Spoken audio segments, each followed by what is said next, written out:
The Trump administration unveiled what it called the biggest tax cuts in history on Wednesday, in a move that will simplify the US tax system, slash taxes for businesses large and small minus including his own minus eliminate inheritance taxes, and set the president on a collision course with Congress over the likely tuned plus cost of the proposal.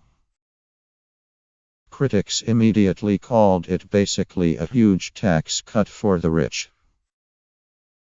The plan would cut the US's individual income tax brackets from 7 to 3, 10%, 25% and 35%, and slash US corporate tax rates from percent to 15%.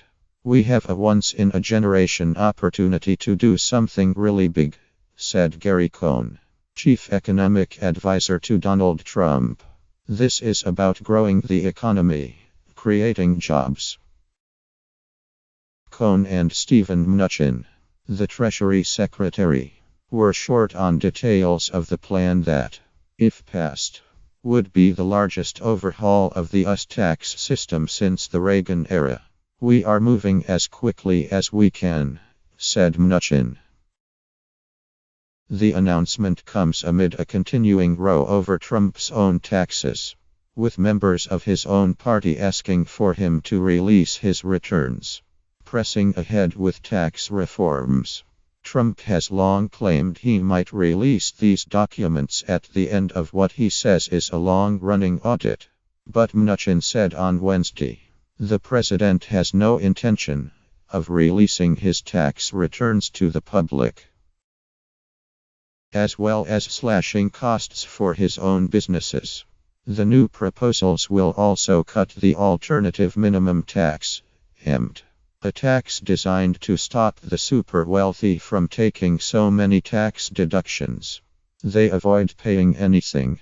Leaked documents have shown that in 2005 Trump paid $31 in tax thanks to the AMT.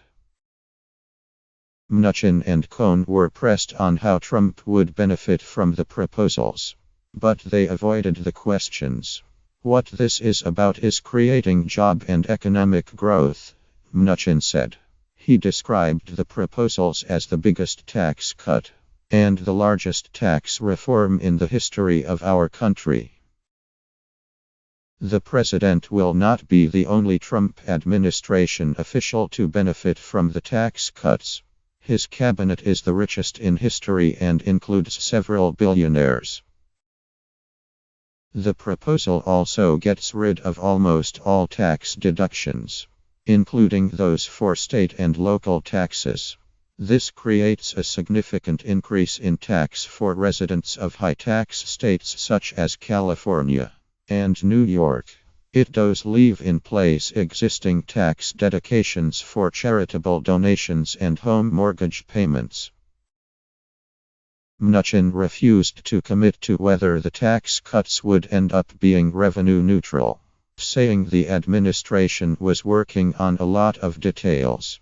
However, he felt confident that the tax cuts will pay for itself through growth, reduction of deductions, and closing loopholes. The Treasury Secretary did insist, though, that the deficit is a problem, and the president is concerned about that. Trump has long heralded tax cuts, particularly on corporations, as a major component of his economic plan. In his joint address to Congress in February, the US president previewed his proposals, saying, "My economic team is developing historic tax reform. We'll reduce the tax rate on our companies so they can compete and thrive anywhere and with anyone." He added, "It will be a big cut." But on the campaign trail he also consistently pledged to cut the US's 1.9 deficit, big league, and very quickly. A 20 percentage point cut to corporate tax rates alone would add $2 to the national debt, according to nonpartisan pressure group Americans for Tax Fairness. Frank Clemente, executive director, called the proposal a reckless plan for massive tax giveaways to corporations, the wealthy, and his own family, in return for adding trillions of dollars to the national debt. So, how would Trump's White House make up the shortfall? By drastic cuts to essential services and lowering the standard of living for regular American families. Unacceptable, said Clemente. The White House line, "Tax cuts will pay for themselves," is a lie, has been debunked repeatedly, including by the Conservative Tax Foundation. We will fight this tax plan tooth and nail, and we'll be joined by Americans of all political stripes in doing so. The plan faces significant obstacles because of the need for Democratic support and reconciliation. Rules place strict limits on any tax cuts, result in increases to the deficit. The Senate Majority Leader, Mitch McConnell, indicated on Tuesday that Republicans would have to use the reconciliation process, which requires tax cuts to be balanced out with spending cuts. "I think it's pretty clear we're going to have to use a reconciliation vehicle. Today's Democratic Party is very different from the Democratic Party in the 80s, McConnell said. In a joint statement with McConnell, his fellow Republicans House Speaker Paul Ryan, House Ways and Means Chair Kevin Brady, and Senate Finance Chair Orrin Hatch gave cautious praise to the administration's proposals. The principles outlined by the Trump administration today will serve as critical guideposts. Congress and the administration as we work together to overhaul the American tax system and ensure middle-class families and job creators are better positioned for the 21st century economy. Republican Congressman Tom Cole, from Oklahoma, said he envisioned a very complex path forward on tax reform. One notable tax missing from Wednesday's briefing was the border adjustability tax, a proposal to tax goods imported into and sold in the United States championed by Ryan.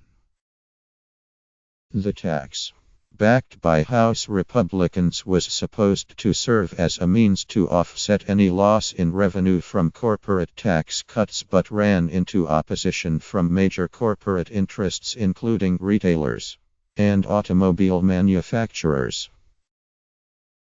Trump reportedly abandoned his support for the border adjustment tax, although his Treasury Secretary Steve Mnuchin did not definitely rule it out. "I don't think it's dead," Cole said of the border adjustment tax. "I'm very worried about blowing a huge hole in the deficit." The tax policy was panned by deficit hawks. The Committee for a Responsible Federal Budget, CRFB, estimated it would cost between $3.7 using a baseline estimate of roughly $5.5 because of its vagueness. In its analysis, the Trump proposals would increase debt to 111% of gross domestic product, compared to 89% of GDP in Cuomo's baseline. That would be higher than any time in US history, and no achievable amount of economic growth could finance it. In a scathing statement, the group's president Maya McGuinness said, "It seems the administration is using economic growth like magic beans minus the cheap solution to all our problems. But there is no golden goose at the top of the tax cut beanstalk, just mountains of debt." However, David McIntosh, the president of the influential conservative group Club for Growth, praised it as massively pro-growth. He added, "This is the tax plan that the American people supported when they elected President Trump. So House Republicans would do well to give it their full support." Democrats condemned the proposals. Senator Bob Casey of Pennsylvania, who is facing re-election in 2018 in a state that Trump won, said in a statement, "This scheme is a massive tax giveaway to millionaires, billionaires and big corporations at the expense of middle-class families in Pennsylvania." Dick Durbin of Illinois, the no-to Democrat in the Senate, said in a statement, "President Trump should release his own tax returns if he wants to have any credibility in a debate about America's tax code." The plans have split experts. Hunter Blair, budget analyst at the left-leaning Economic Policy Institute, said the proposals were basically a huge tax cut for the rich. According to the Treasury, 43% of corporate tax is paid for by the top 1%. "We have tried this supply-side economics before. Trickle-down just doesn't work," he said.